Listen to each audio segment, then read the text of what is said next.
जीवन की हर समस्या वो ट्रैफिक के लाल बत्ती की तरह होती है। अगर हम थोड़ी देर प्रतीक्षा कर लें तो वो हरी हो जाती है। धैर्य रखें, प्रयास करें, समय ज़रूर बदलता है।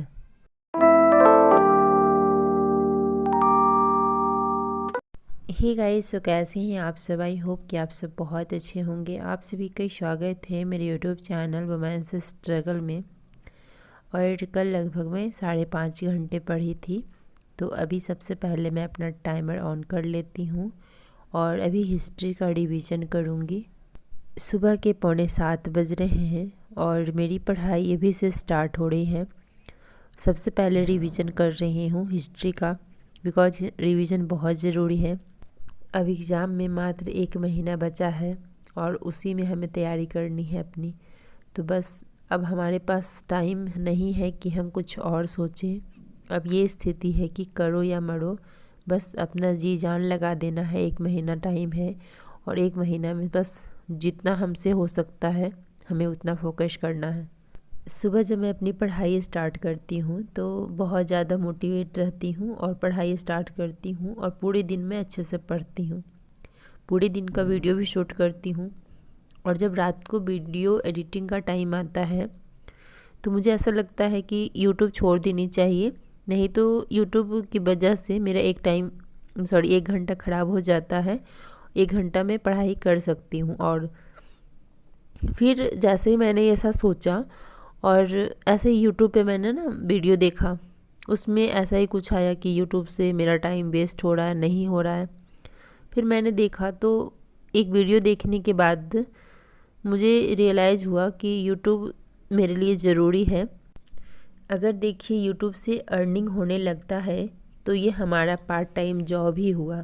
अगर कोई लड़की जॉब करते हुए पढ़ाई करती है तो उसे हम कितना अच्छा मानते हैं, चाहे लड़की हो या लड़का हो। हम कहते हैं देखो तो कितना अच्छा बात है कि वो जॉब भी कर रहा है, साथ के साथ तैयारी भी कर रहा है।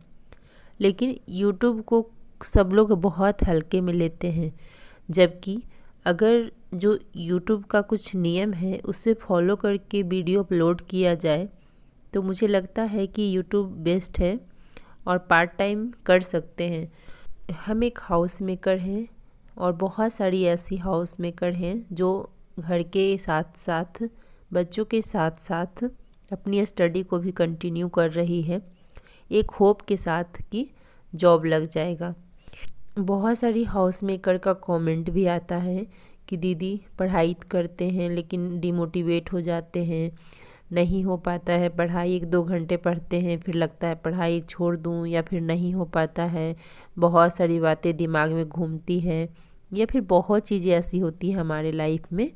मैं अपना ही एग्जांपल दे रही हूँ। जैसे कभी कभी, ऐसे तो मुझे बहुत कम ही ऐसी फीलिंग आती है, जब एग्ज़ाम नज़दीक होता है तब लगता है।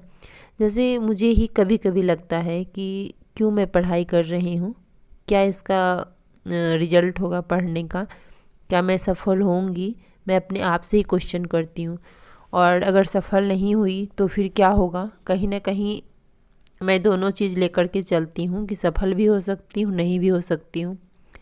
और अगर आप दोनों चीज़ लेकर के चलते हैं, हम ये सोचते हैं कि पढ़ाई कर रहे हैं और कहीं ऐसा ना हो कि हम पढ़ाई करते रह जाएं, क्योंकि हमें कोई गाइड करने वाला भी नहीं है ना।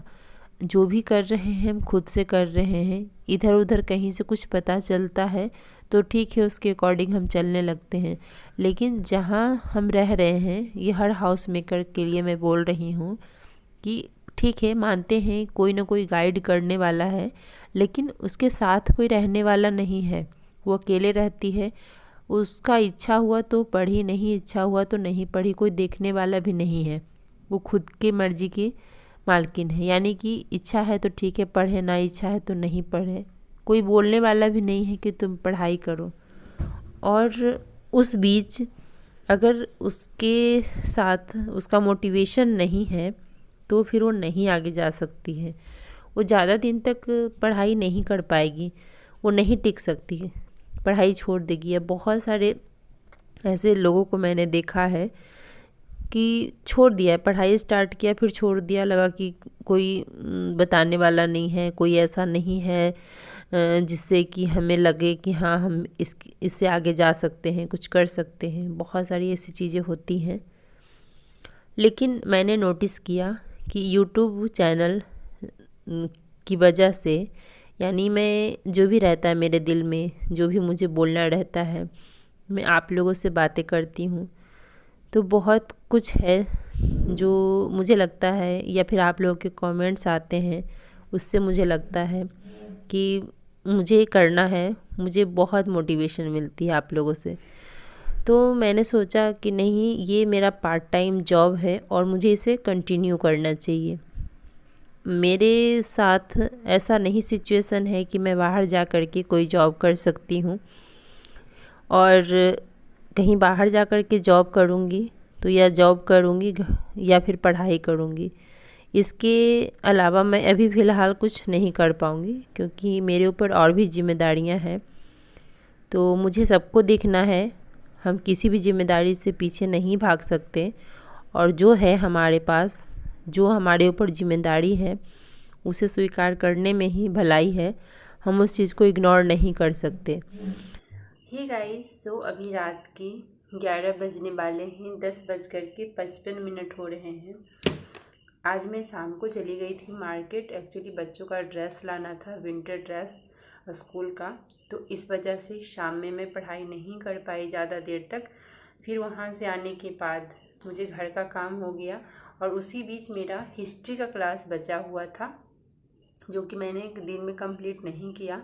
उसे मैंने कंप्लीट किया, लेकिन उसकी वीडियो मैंने शूट नहीं करी। और अभी मैं 11 बज रहे हैं, तो कोशिश करूँगी कम से कम 1 घंटे भी मैं पढ़ाई करूँ। कल बच्चों की छुट्टी है तो टिफ़िन बनाने का टेंशन नहीं है। तो मैंने सोचा कि चलो, अगर थोड़ा लेट नाइट भी हो जाता है स्टडी तो कोई बात नहीं। वैसे भी आजकल मेरी नींद कंप्लीट नहीं हो रही है। मैं आज सोची थी कि सो लूँगी अच्छे से, लेकिन लग रहा है कि नहीं, सोना सही नहीं है, पढ़ना ज़रूरी है। मैं सो तो एग्ज़ाम के बाद भी सकती हूँ। तो इसलिए मैं सोची कि अभी पढ़ते हैं, जितना देर तक पॉसिबल हो सकता है मैं पढ़ाई करती हूँ। बिकॉज आज दिन में मार्केट जाने की वजह से लगभग 1 घंटा या 1.5 घंटा ऐसे थोड़ा सा डिस्टर्ब हो गई। बिकॉज बाहर कहीं जाने से तो टाइम वेस्ट होता ही है हमारा, इसलिए मैं कहीं नहीं जाती हूँ। स्कूल से बार बार मैसेज आ रहे थे, और वैसे भी तो इधर थोड़ा थोड़ा ठंड लगने लगी है। और मैं गई थी वॉकिंग, तो मैंने स्वेटर पहन लिया था, तो इस वजह से अभी तक इसे मैंने नहीं उतारा है। मैं पहनी हुई हूँ, और अब मैं सोने टाइम ही उतारूँगी इसे। तो चलिए, मैं ज़्यादा लेट ना करती हुए अपनी स्टडी स्टार्ट करती हूँ। और बहुत सारे काम ऐसे हैं जो पेंडिंग पड़ा हुआ है, मुझे बहुत ज़रूरी है करना, लेकिन मैं उसे फ़िलहाल इग्नोर कर रही हूँ। जैसे मुझे सिलाई खुद आती है, मैं सिल सकती हूँ सूट, लेकिन मैं नहीं सिल पा रही हूँ। सूट का कपड़ा रखा हुआ है, मुझे सिलना है, लेकिन मैंने सोचा कि चलो टेलर को दे दूँगी। मैं टेलर को भी नहीं दे पा रही हूँ। मेरा सिचुएशन भी ऐसा है।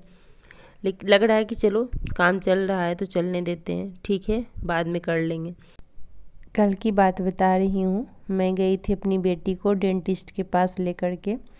आप लोग के साथ मैंने शेयर भी किया है कि उसके टीथ में पेन हो रहे थे। तो मेरे भी टीथ में ना एक जगह गैप आ गया था, तो मैंने उसको फील करवाया था। तो फिर वो फील निकल गया था। तो काफ़ी टाइम से मैं सोच रही थी इससे फील करवाना है मुझे। तो बातों बातों में मैंने डॉक्टर से बोला कि मुझे भी फील करवाना है। वो बोले कि ठीक है, आप लेट जाइए। और वो उसी टाइम फील करने लगी। मैंने मना कर दिया, मैं बोली 1 महीने बाद में करवाऊँगी, बिकॉज अभी मेरा एग्ज़ाम है, उसके बाद मैं आती हूँ तब करवाती हूँ। अभी मैं कोई रिस्क नहीं लेना चाहती। तो आई थिंक सबके साथ ऐसा होता है, और होना भी चाहिए, क्योंकि जो अभी पहले जो ज़रूरी है, जैसे एग्ज़ाम है जिसके लिए हम इतना मेहनत कर रहे हैं, और लास्ट टाइम में मैं नहीं चाहती कि ऐसा कोई सिचुएशन हो जाए जिससे कि मेरी पढ़ाई छूट जाए या फिर कम हो जाए। इसलिए मैं रिस्क अभी नहीं ले सकती, और पढ़ाई पे मैं फोकस कर रही हूँ। और मैं आप लोगों से भी यही कहूँगी कि टाइम अब बहुत कम बचा है, और पढ़ाई करिए, सिर्फ पढ़ाई करिए, और जो काम अभी है उसको इग्नोर करिए। 1 महीने बाद अगर होगा तो कुछ बिगड़ नहीं जाएगा। हर एग्ज़ाम के बाद मैं थोड़ा सा ब्रेक लेती हूँ, कहीं घूमने जाती हूँ, कुछ चीज़ों को ना अपने जीवन में हैबिट बना लीजिए और कुछ है जो अपने अकॉर्डिंग चलिए। हम हमेशा दूसरों के लिए जीते हैं, कभी अपने लिए जी करके देखिए, बहुत मज़ा आएगा। तो चलिए इन सब बातों के साथ इस वीडियो का एंड करते हैं। मिलते हैं आप लोगों से एक नए वीडियो में, तब तक के लिए बाय बाय, टेक केयर।